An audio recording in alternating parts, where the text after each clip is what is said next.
So, Well, here's another one: argument from adverse consequences. In other words, saying an opponent must be wrong because if he is right, then bad things would ensue. For instance, God must exist because a godless society would be lawless and dangerous. That's one that they've accused us of using, but they kind of do the same thing.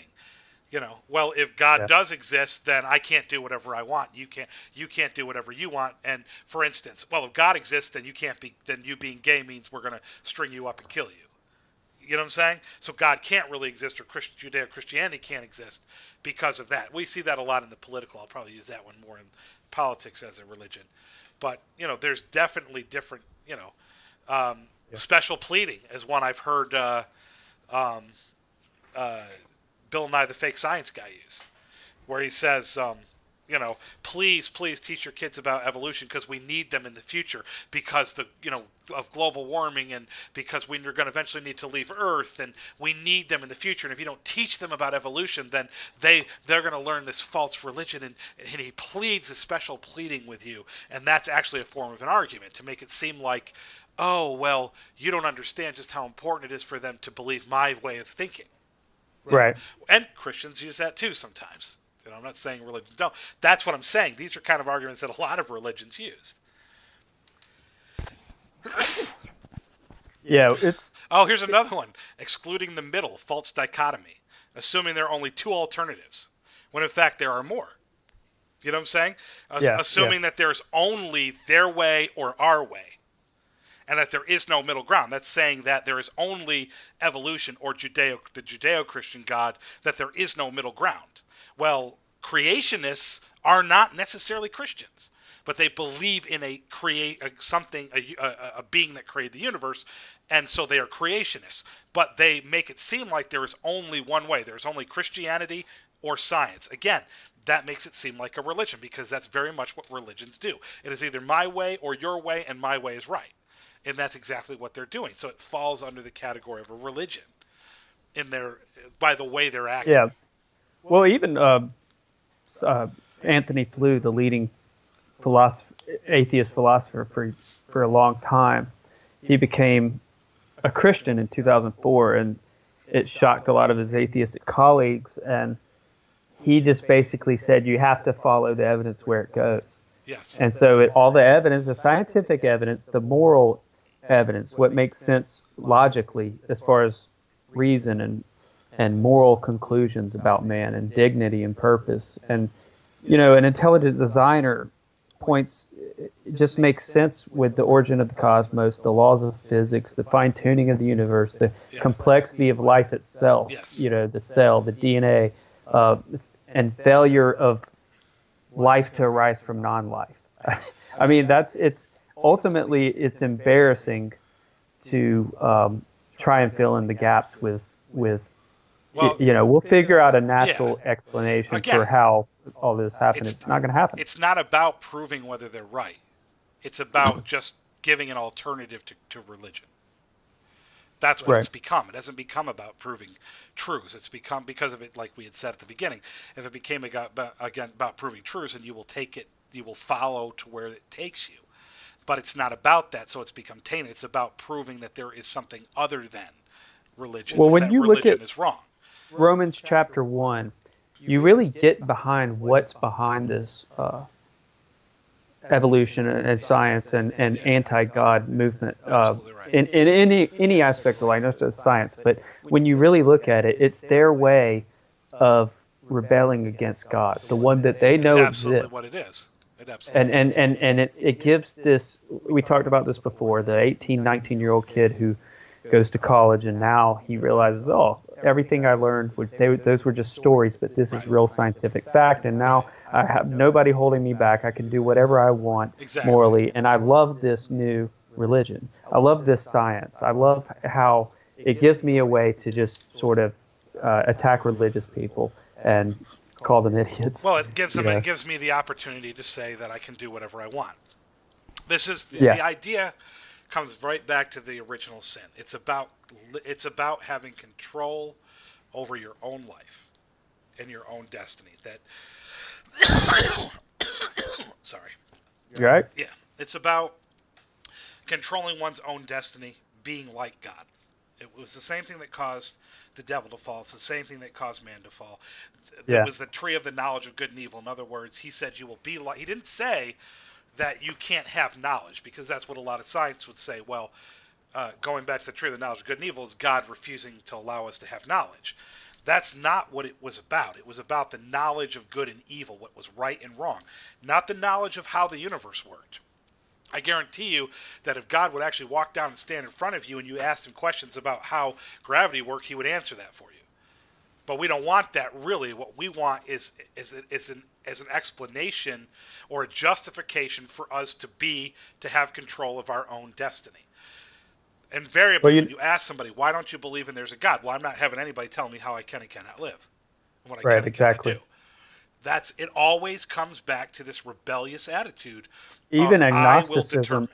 Yeah. Even agnosticism is rebellious. I was talking to an agnostic who said, I don't believe in God because I don't think it's provable that there can be a God. And I was kind of like, yeah, it's kind of like, man, if there was a God, it would be nice if he like came down in the flesh, dwelt among us, preached to us, taught us how to live, how to go to heaven, died for us, paid for our sins, and was resurrected. That'd be great if he would just do something like that. Then I'd understand. Then that would explain everything. But, one of the things too, John Lennox, I shared this with you. He gave a great illustration when talking about the limits of science and how we should view science. Right. He said if Aunt Matilda bakes you a cake, the nutritionist can tell you how many calories are in the cake. Right. The biochemist can tell us about the fats and the proteins. The chemist can tell us about the elements involved and their bonding and so on. Right. The experts could give us exhaustive details on how it was made and how it came together, but they can't use their scientific knowledge to explain why, how. Answers that structure the laws of nature, why. Answers that give us purpose. And the rational intelligibility of the universe point us to the existence of a mind that was responsible for our minds and for the universe. And we cannot look at science. We can look at science to find answers that are most dear to us. Why are we here? Right. What's the meaning of life? Just like Aunt Matilda, we can't answer why she made her cake. And just like she was the cause, so there is a designer outside. She stands outside her cake, giving purpose and answer. And so God stands outside, just like, Aunt Matilda. But he basically says there's clear design here. And if you want to know the deeper reason for our God was love. That's Why did he create it all? Why are we here? What is the purpose? What is the meaning? Why do we desire justice? Why do we desire to love and be loved and love truly and live truly? That's right. And science can't explain that and never will. No, and that's what, the late Stephen Hawking, Dr. Hawking's, his theory of everything was that science will eventually give you the theory of everything. In other words, the reason for even the reason. And that takes it into the realm of the religious, because it can't do that. Because there is, according to the very scientific principles of humanism and naturalism, there is no reason. So, as a matter of fact, I've heard some scientists say that the reason is that we were created was because, and they even use that term, the reason, I think it was Neil deGrasse Tyson that said this. And I'm saying I think because I'm pretty sure I'd listened, he had said this in a TED Talk I'd heard, but I could be wrong. So, could have been a different scientist in that TED Talk. But he had said that the reason why we exist is to try and understand the universe. But how can you be an accident and there be no reason for the universe and yet have a reason? There is no reason. So what you're saying is that you get up in the morning and you find reason in existing in studying the universe. But there is no reason. That is just what you have chosen to do. There is no universal reason, because I do actually like science, but a lot of people I know don't care about studying the universe. So them getting up, there is no reason for them to get up. So if you tell your kids this from an early age, that there is no reason to the universe, it is chaos, that the only order that is there is by accident, that they were evolved from monkeys. They were not designed with a purpose, and yet then tell them that they have a purpose. It's a circular argument. So they will never find purpose in that, and so what you'll have is nihilism, which is what we see growing in our kids. Is this Right. you see that in pop culture? Why is zombie apocalypse, end of the world movies and books and television stories? All of these young adult novels for the longest time were about the end of the world or about some post-apocalyptic, nihilistic view of reality. And you wonder why they kill themselves. You wonder why they shoot themselves, because they have no reason. You've taught them that they don't really matter. And then in the same breath, you try to tell them that they matter. And then you get appalled when they do things that you're like, how could you ever do that? Well, if there is no God who gives us a sense of morality, who gives us a sense of purpose and love, what does it matter what I do? That was the whole idea of the Natural Born Killers, that movie. That I think it was based on a true story, but I'm not 100% certain. Where their philosophy was, if there is no reason to the universe and there is no reason for man, then morality is just a human construct, and I don't have to abide by it if I don't want to. You see what I'm saying? What's the point? Why should I abide? Why should I not rape and kill and murder and steal and cheat and do all of these things that will benefit me personally? You know what I'm saying? Right. I get fulfilled if it may hurt someone else, but if it benefits me, what does it matter if my reason for existing is just me and the fulfillment of my natural lust and desires? For instance, if man is just an animal, then the fulfillment of my natural instincts should be my base reason for being, right? To eat, to sleep, to have sex, right. to procreate, and to do whatever it is that I want to do. So right. How can you look at someone and say, well, being a pedophilia is wrong if there is no God that created morality? Well, it's wrong because I say it's wrong. You know right. What they say is reason is how we know our morality, and the thing is, with these, reason can't establish values. It can't. And the belief that it can is an illusion. So they'll say this. They'll say moral values are relative to one's culture. That's so true. Whatever tribe, nation, or social unit says is valuable, that's valuable. So that's what true. you're going to do is, what if one tribe wants to go to war and spread their values on another tribe? Why ought they not do this? Is there any absolute standard to appeal to here? No. Not for the cultural relativists. There's no. They ought to say nothing is wrong. They ought to say nothing is wrong, but they will not say that. And so there can be no moral argument against racism. No. And what they've done is they've destroyed morality and meaning by rejecting a God whose characters are revealed in his moral law, That's which right. had been, especially in America, had been for over half of our existence. Right. Had Which, even non-believers believed in. Even what we talk about our moral systems that we have today, even if you go back to the beginning, which you have I want to say the Amorites, but I'm probably wrong. But the Cuneiform and the first writings and Judeo-Christianity, and go back to the basics of morality, which came about into being at that time. Thou shalt not kill, thou shalt not steal. The Ten Commandments, which were also based on there have been other texts around the same time that were written down that are very similar to the Ten Commandments, which is why some anthropologists say that the Jews stole that from other cultures. But the fact of the matter is that there was this base understanding throughout all cultures, to some degree, of a base moral understanding, and that came from somewhere. It didn't just come from some social construct, because Right. it is based, you find it across all societies in some way, shape, or form or another.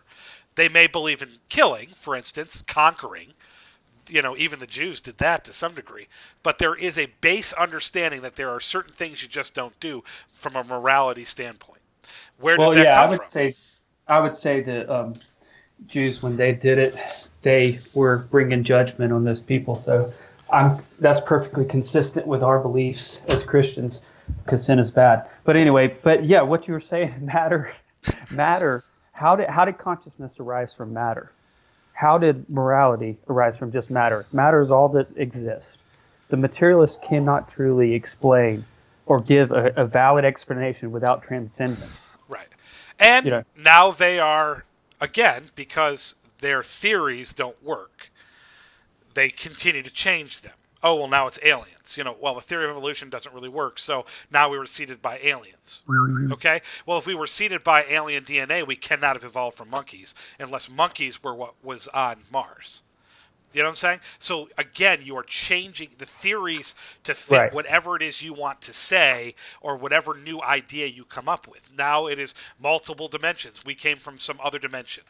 And all of the matter came from some other dimension into our dimension, and there are multiple dimensions and multiple universes.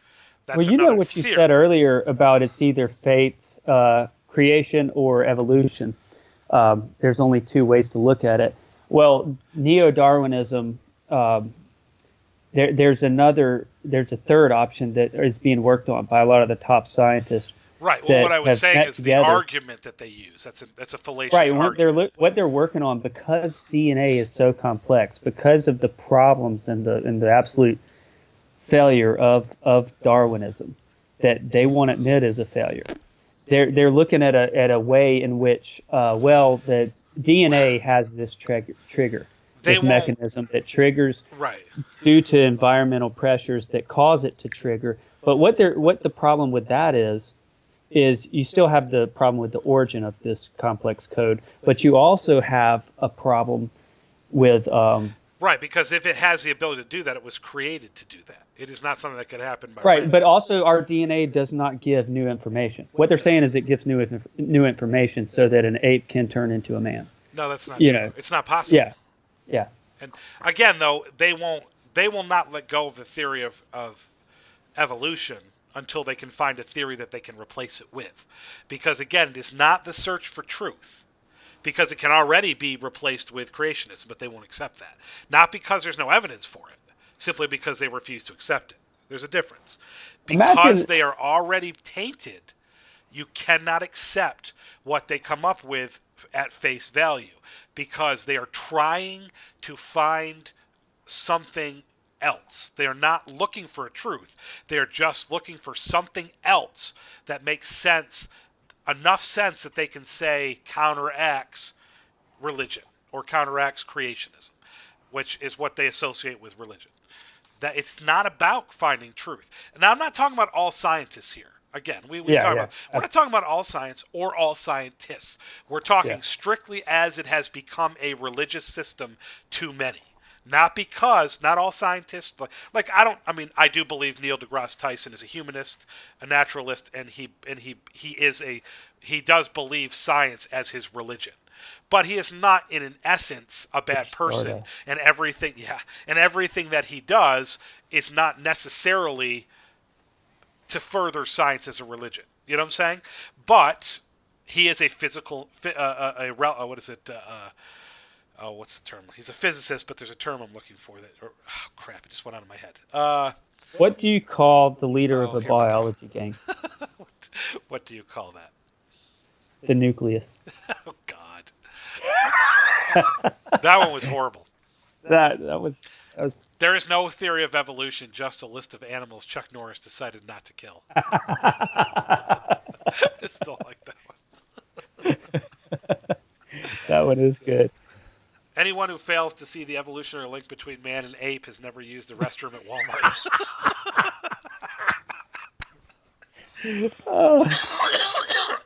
Yeah, what was the one you said about Tide Pods? Like, we thought that we would be flying cars by now, but we have to tell them that. 1990, was it 1989?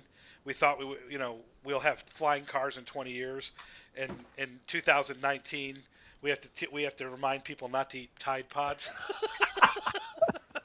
That's how much we've evolved in 20 years.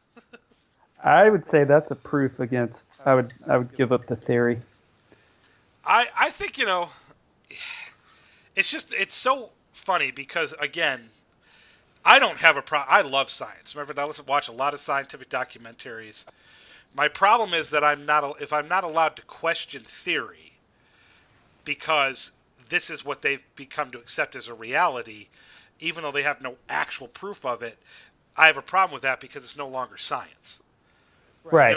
Once they've inflated it to the level that they have, where they're making assertions that are absolute, and you just can't do that.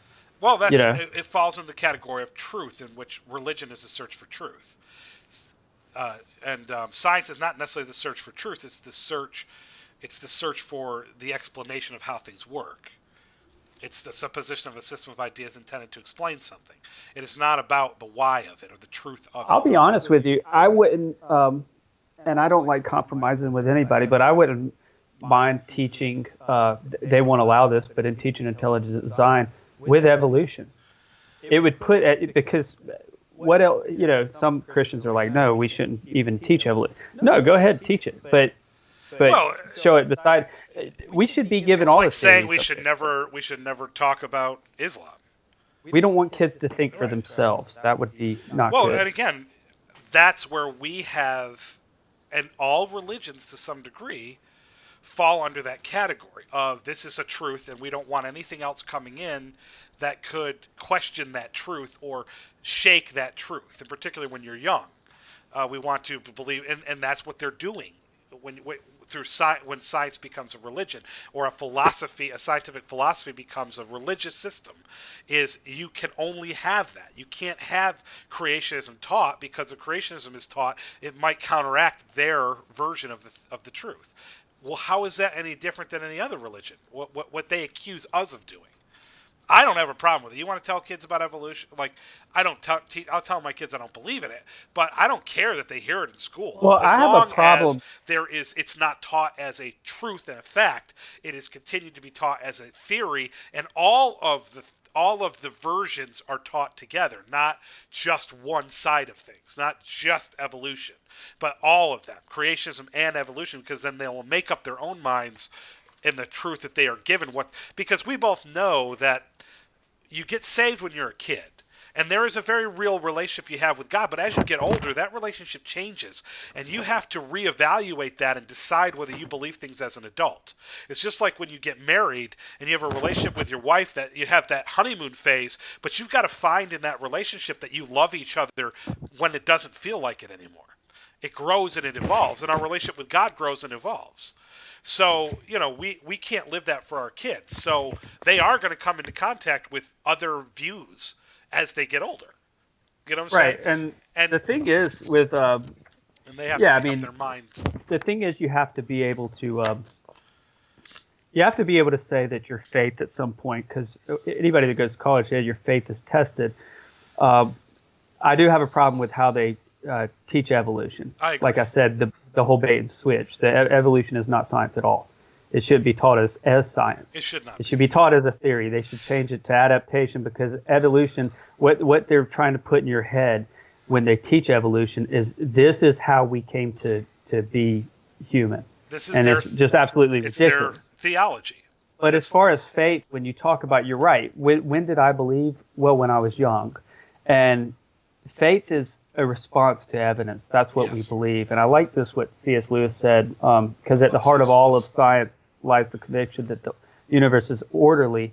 C.S. Lewis said, man became scientific because they expected law in nature, and they expected law in nature because they believed in a lawgiver. I love that. And he just sums up what every scientist has believed, and even evolutionists believe that, I believe. You look at, for instance, a lot of the scientists that, like Einstein. Einstein has become a euphemism for somebody who's really intelligent. Oh, you're an Einstein. And yet Einstein believed in creationism. That's why everybody calls me Einstein. Right, yeah, that is why. That's interesting. Dork.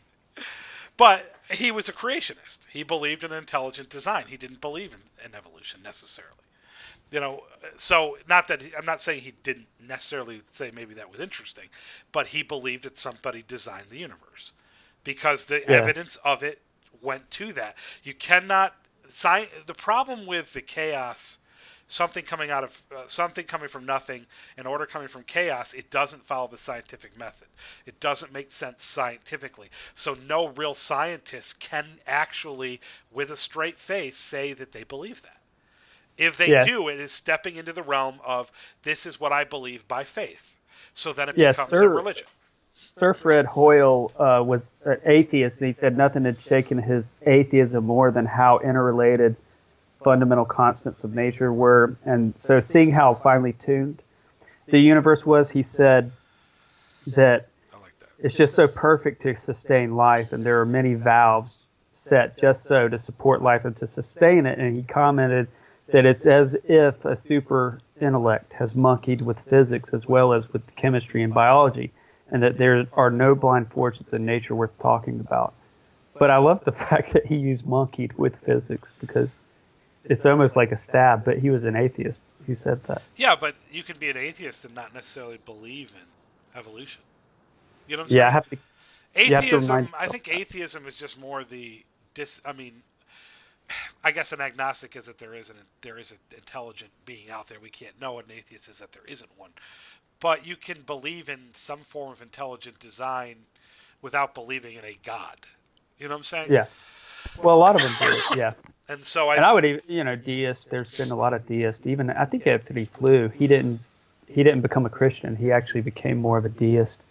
But he did change from atheism. I think I think a lot of people who say they're atheists really are more agnostic than atheistic. I mean, even Benjamin Franklin, another great scientist from America that a lot of people tote and love, he was an agnostic, not an atheist, because he believed in intelligent design. So, there is too much evidence of there to be an intelligent design. Anyway. Yeah. I think we've covered a lot here. I think this is a good... Yeah, there was one more thing that I was going to tell you. Yeah, absolutely. So the sacred ground of Darwinism, Newton and Einstein are questioned. They're tested, talking about how it has become a religion, has become like sacred ground. So a Chinese paleontologist came to America, and he revealed recent findings that contradicted evolution. Right. And he said it elicited such little response here in America that he commented, in China we can criticize Darwin but not the government. In the USA you can criticize the government but not Darwin. Oh, I love that, because that's so true. Because it's really become the religion that they practice. You cannot question their religious... It's like I'd said before. Humanism is the base for science as a religion, and Darwinism is their doctrine. And that's exactly what it's become. It is their doctrine, and you cannot question their doctrine. It is the center of their worldview, and you cannot question that worldview. You must agree with their worldview as well, or they will attack you. They will call you stupid. They will call you backwater. They will call you, you believe in ancient philosophies. And if you find yourself tempted to believe in evolution and Darwinism and to lose your faith, walk into a Walmart bathroom. Well, it's like, I love how this creature was extinct. For instance, the coelacanth. Well, this fish is extinct, and these creatures evolved from this particular type of fish, and then they find that fish still exists. It's like, oopsie. It's like, only some of them evolved, and the rest of them, it's this. That's where even Darwin said that he believed that if it was true, that we would find hundreds of linking species. Transitional forms. That's what I meant. Transitional species, or the links, the missing links. Yeah, he said thousands and thousands of them, and that he believed you would find them. But if that you didn't, then his theory isn't true, and we haven't found them. And when we do find them, it is the evidence has been twisted to say what the scientists wanted to say, and then when it cannot hold up under scrutiny. It only holds up if it's being scrutinized by people who want it to say that. But when it's scrutinized by people who are just either not only people who don't want it to say that, but people who are just trying to find the truth, it doesn't stand up anymore. That's why no missing link, including Lucy, have ever been proven as an actual missing link. Because when they scrutinize it, it doesn't hold up. It only holds up for people who want it to be a missing link. And there's right. What they do, they present them in these museums. They like fill out the entire body of what it looked like. And they don't tell you that Lucy's really just an ape skull and a finger. Yeah, they found 6 meters beside the skull, and it's like. Well, that's another thing. It's like it's very movie magic in a lot of ways. Flat earthers will tell you, have you ever really seen pictures of the planets, for instance? No, you see renditions or recreations from NASA.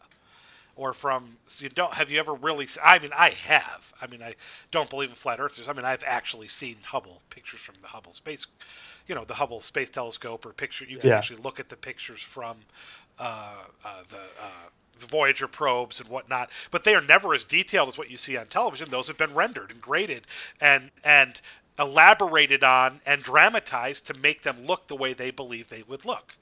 You know what I'm saying? Right. That's why people are like, oh, you can't see the stars on, we didn't go to the moon because in all the pictures you can't see the stars. Well, all of the pictures we have where we see all of these stars are rendered photos that are created to look like what they say it looks like.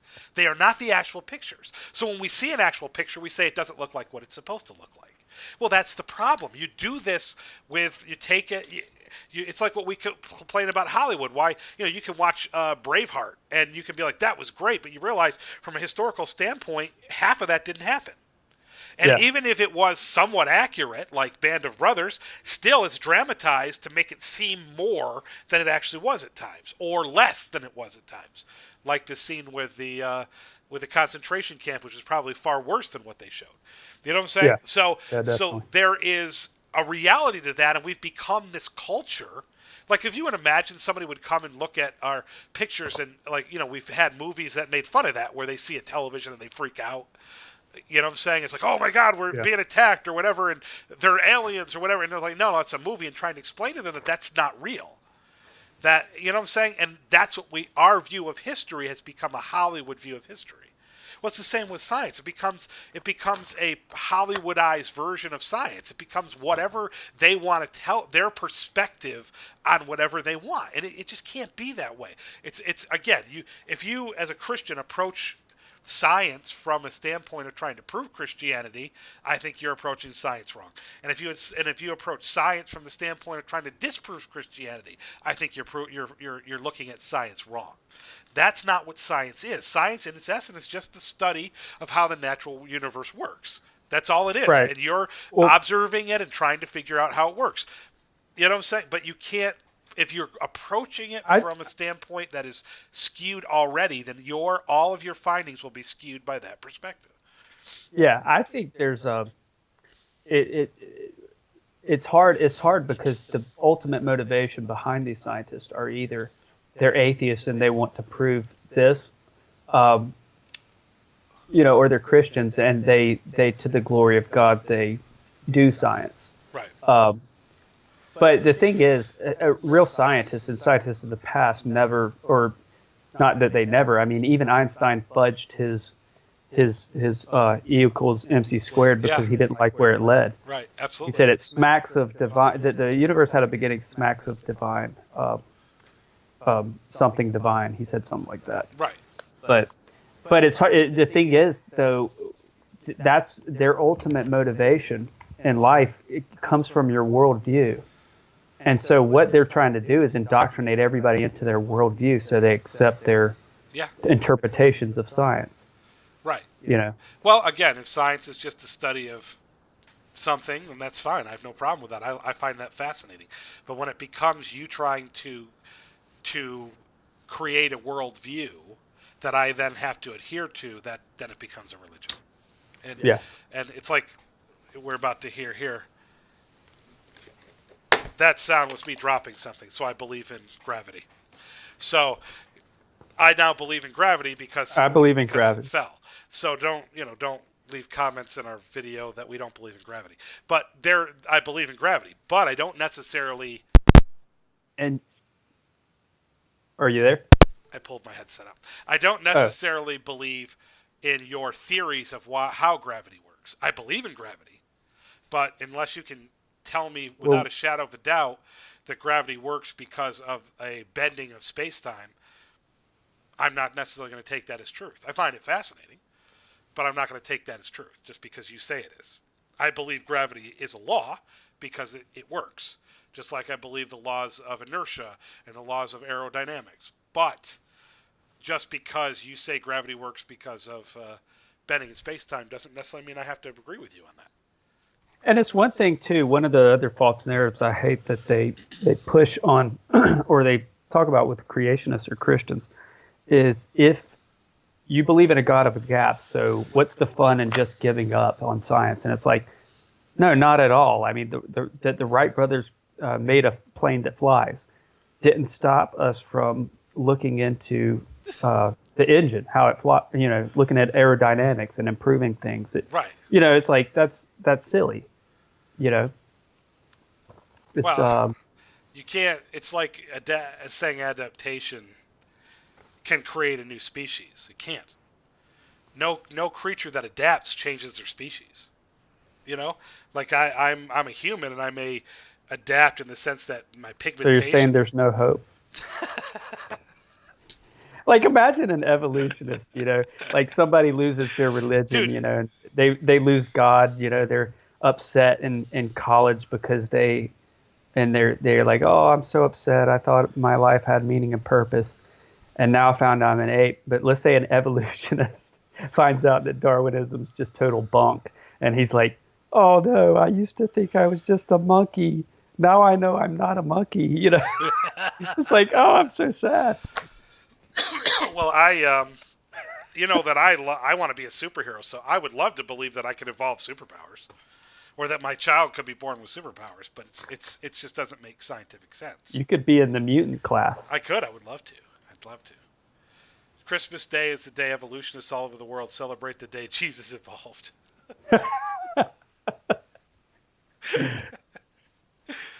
Oh my God. But then just 3 days later, he committed the spectacular evolutionary advance feat of raising from the dead. Oh, these aren't very good evolution jokes. Yeah, that was fast evolution. I love evolution jokes. They can be very funny. It's just so stupid in itself. Evolution is a joke. I just think it's funny. I don't find evolution, honestly, I don't find evolution dangerous, per se. It has only become dangerous because it is being treated like a religious order, and we are having it forced upon us by the government.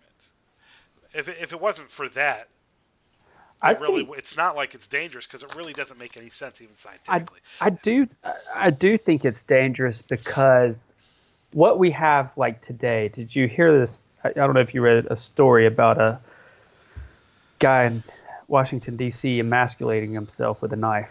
I did not. Now, he had to go to the hospital and have it finished up for him. But stuff like that is becoming normal. And identity is really a huge issue. And I think it goes at the attack of evolution, I believe, is at the heart of what it means to be created in God's image and to have a relationship with God. I think that's what ultimately, I think it's a satanic attack. I agree with that. I do agree with that. But I think, I think it's more than, because I do think it's more, and it's having an impact because, like we said earlier, you got naturalism. Right. If you're going to accept that, the only pathway is nihilism. That's the only pathway you have that makes any sense. And even nihilism is inconsistent, an inconsistent worldview, because you have like nihilistic art where they paint a structure and they say, well, this is meaningless. It's like, no, it has structure. Right. And it's a painting, so it has some purpose. It just has a stupid purpose, so. But it can't be truly nihilistic if it has a purpose. Exactly. Just like you can't truly be anarchist if you believe that there's any kind of governmental system that, like, sense of morality. You can't be a complete anarchist if you believe in any kind of morality. You can't even have a little bit and be a complete anarchist, because anarchy believes in no morals or governmental structure whatsoever, that everybody just does whatever they want. But I guess my thing is that I think that, yes, I agree with you, because, teaching kids that they don't matter and that there's no purpose and that there's no purpose for their identity is going to cause them to struggle with their identity. But if you're going from a scientific standpoint, you can't believe that gender is fluid, because from a scientific standpoint, it doesn't make sense. So even from an evolutionary standpoint, you can't emasculate yourself because you think you're a woman, or because you're philosophically believe in toxic masculinity and you've bought into that lie. You can't really get that out of Darwinism per se. I think that there is another philosophy in the world that that dangerous. That is another type of religion, if you would. It's a political ideology. Now, what I meant by that is once you're attacking that being created in the image of God, not that you have to be an evolutionist to emasculate, but what I'm saying is when you are basically saying that we have as much dignity as a rock or a slug. Right. I mean, essentially that's really what we have. Once you get to that point, what kind of meaning and purpose is there really, other than, like Bill Nye says, to study? What's your meaning and purpose? To study science and to advance science and to improve the world and to improve drinking water around the world. So that creates a hierarchy. So people who are predisposed to study science are better than those that don't, and that we exist to create things for them. Well, interestingly, scientists back in the day, in the early 20th century especially, they were very racist. Even in textbooks, it taught that black people were not as evolved. That white Caucasians were the most evolved individuals. Well, I mean, obviously, you can get that from Darwinism to some degree. Well, that's where it came from. That's exactly where it came from. Even in Darwinian textbooks, that's what they were reading back in early 1900s. Yeah, I can see how they would come to that conclusion. Yeah. Because, and again, I'm not going to make any statements that can be used to, you know what I'm saying? But I can see where they would come up with that. And you could say, and that was taken to an extreme with the Nazis. And that the Aryan race are the perfect evolutionary form, and they were created by God to be perfect, and everybody else is inferior to them. So therefore, they're not as important. So therefore, you can deal with them however you'd like.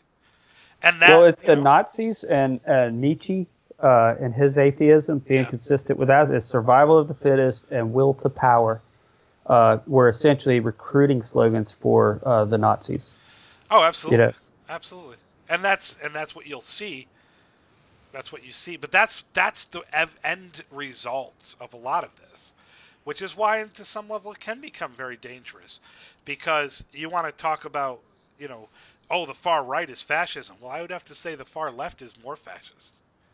The far left can become very, very, very dangerous, because let's go with a modern, my favorite analogy on this, Thanos would be considered far left.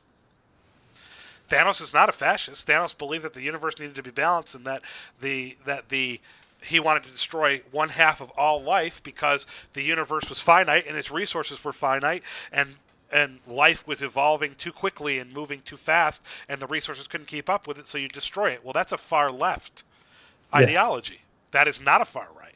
That's a far left ideology. So if you take any of these to their extremes, that's why they become so dangerous. Because it's the same thing. If Darwinism is survival of the fittest, and, for instance, the Earth's resources are finite, well, we need to get rid of some people, or we need to stop growing.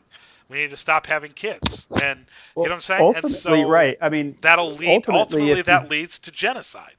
Because if you have social Darwinism set up, or even if you just take naturally what evolution teaches, what's wrong with a bag of bacteria poking holes in other bags of bacteria? Right. What's the problem with that? But it's interesting, because what you see when you look at what they talk about religion and how bad religion is, and if you look over the past 500 to 1,000 years, the Inquisition killed around 2,000. They focus on that, and then they look at Salem witch trials, which was like 19 people. Yes. Then they go back to the Crusades, which I would say is a just war. But it was anyway, a just war. some people got killed there. But when you look at it, atheists, they try to argue this, but they're doing it right now in the 20th century. Currently, there's still killings going on. Oh yeah. We won't even have to go back to Stalin or Lenin or Mao or Pol Pot. We can say right now there's killings going on from atheist regimes. Oh, absolutely. And if you don't think communism, if you want to say that, no, that's a political, or that's a economic system. No. Read the Communist Manifesto. Yeah. Again, far left it always ends up in some form of genocide. You can justify murder, because if we have to, for instance, scientists say that humanity is causing global warming by breathing. Okay, well then we have to kill 1/2 of all humanity. Well, Al Gore first. who gets to survive? The people that believe their scientific ideology. The Right. first people they'll kill are Christians and religious people, because we don't matter as much, because we don't buy into their religious their scientific theologies. So also we're not, or look at movies like Deep If Impact, that happens, where Deep Impact, where the meteor's coming and they can only save a certain amount of people. Who are they going to save? Scientists, right. political leaders. You If know what I'm saying? atheists take over, will you delete this podcast, please? I'm sure they will. I'm sure they will. But again, I'm just saying delete it so they can't find us and I'm find saying out what that we really think. throughout all of history, left-leaning ideology creates more violence, war, and depravity than right side. We Right. just like to say, you like to call Hitler Hitler was a fascist, and that's right. He was an extreme right. And to some level, he was an extreme right. But the reality of it is that extreme left causes just as much or more damage. And I think you're going to see what I find dangerous, and you see this in movies, and you see this in TV, and Thanos being one of them. One of those examples is that you see this ideology that will justify killing a lot of people in the name of scientific whatever, like, oh, we got to save the planet. So humanity, see, this is where Christianity will disagree. Christianity says that the universe was created for us, and we were created out of love for God, and God loves us, and we were created to be his children, so the universe was created for us. Where they say that we don't have any point, and that we were in essence created to serve the universe. So if killing us helps the earth, for instance, then then they should kill us. And that's what the extreme left says. Right. Where you see that in extreme environmentalism.